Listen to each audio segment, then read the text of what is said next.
Hi and welcome to Nick Whale Motorhomes. I'm Andy and today I'd like to talk to you about this WildAx Proteus and this WildAx Proteus Sport. Stunning, yeah? Now, these models really are the perfect balance between car and motorhome. Plus, if you're looking for something a little bit meaner looking, the Sport looks the part too. Based on the Ford Transit Custom 300 trend, they have a length of only 4.97 metres, a width of 2.08 metres and a height of 2.01 metres, unless you've got the roof up. Road footprint isn't much different to your average estate car either, so they really can be used as a day-to-day commuter. The biggest question a lot of people ask themselves when purchasing a motorhome are, will I use it enough? What about transport when I arrive at my destination? Is it too big? And will I be able to drive it? Well, let's look at those questions. And while we're looking at those questions, Dan's going to put some lovely fancy effects on the vans that we're looking at. So, firstly, you could quite easily use these as your car, meaning that you're not only going to be using it on a regular basis, but also that you're only paying for tax and insurance on one vehicle, not two, saving yourself a lot of money. Secondly, transport when you arrive at your destination. Well, you're driving it. It's an easy commuter that can get you into the towns and villages. It's no bigger than your average white van man's van. Where they take those, you can take these. Is it too big? Well, we've just answered that question as well. These vans really are the perfect balance for someone who wants a camper but really can't justify something that sits there for months on end really doing nothing. In the cab we have model dependent features such as cruise control, a heated front windscreen, cab air conditioning, full cab lines and driver and passenger airbags. This particular vehicle also has heated front seats. We also have a DAB Bluetooth touchscreen media centre and reversing camera. Manual and automatic options are available. What's the better option? Well, that depends on you. Both offer a really nice drive, so it simply comes down to what you're more comfortable with. With both captain seats swiveled, you have a really spacious open plan lounge cum kitchen. The rock and roll bed that also offers you the extra 3 travelling seats can be brought right forward when you're travelling, leaving a massive storage area at the rear for the awning, the dog, or even bikes, depending on the size. If the kids or grandkids are driving you mad while you're travelling, you could even push the seat back as far as it can go, turn the stereo up and pretend they don't exist.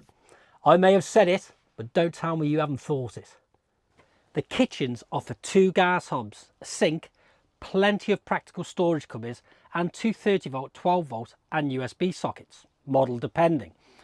Another accessory that's model dependent is the Webesto diesel heating system, meaning the motorhome can be used all year round, even if the weather starts getting really quite cold outside. Back to the kitchen. There's a table that lives on the back door that attaches to this bar and the front of the kitchen.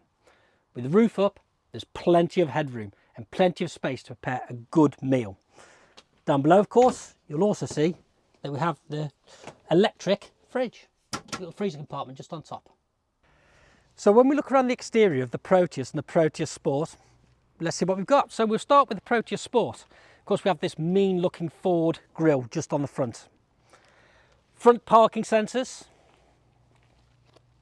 These lovely black alloy wheels. And just down here we have the drain for your wastewater tank. Now this model has a sliding door on this side, so you've got one on either side. Obviously you've got your kitchen just there, but this is where you would put your gas bottle. Privacy glass, of course. Your water filler. Rear parking sensors. Now this particular vehicle also has a reversing camera, which will just be situated just in there as well.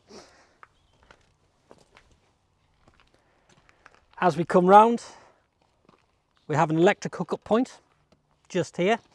Now looking underneath the vehicle, which I didn't show you, is just on that corner.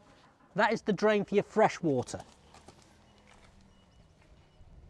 Of course, another sliding door and an electric step to the habitation area.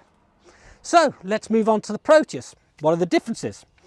Well, the main difference, of course, is your graphics on the outside, which you can see obviously on the Sport. Different set of alloy wheels. These are the Ford ones. As we come round, you still have your front parking sensors.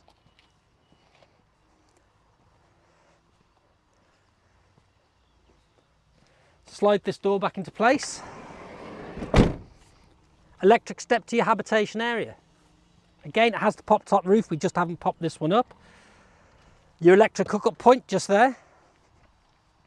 Now we've opened up the boot on this one because again, I want to see, this is the table that locks into your kitchen. Reversing sensors, just the same. Now, as we come round again, you've got your fresh water drain there, and at the front, you've got your wastewater drain, exactly the same as you have on your Sport. So, yes, the Sport is fantastic, and it really does look the part, but this is no substitute. It is a top-rate van with the Proteus.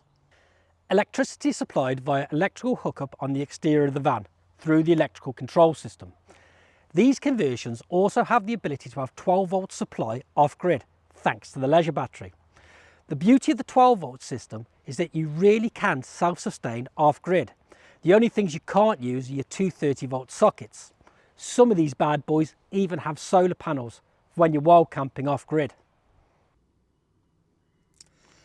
The pop-up roof has scenic canvas, allowing for masses of natural light to come in on hot summer days. The bed is really comfortable and will sleep 2 adults.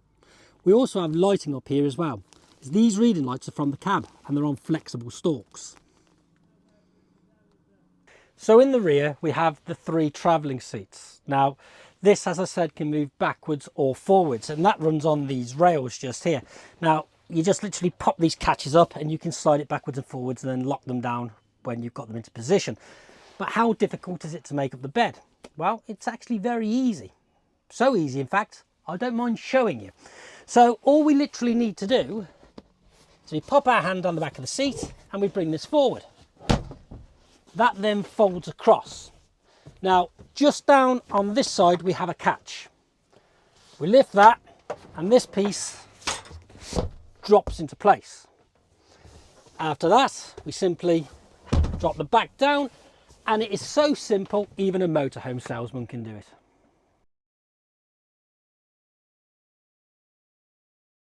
These 5 travel seat, 4 berth camper vans really are the perfect balance between car and motorhome, meaning difficult decisions don't need to be made.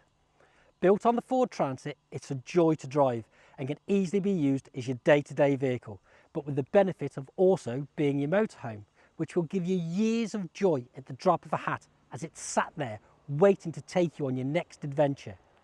The build quality on this van really needs to be seen, as it's completed to a very high standard. So, if you like what you've seen, why don't you come over to our base just outside of Evesham in Worcestershire and take a look at one for yourselves. Then you don't have to take my word for it. You can see for yourself how good they are. Hopefully we'll see you soon.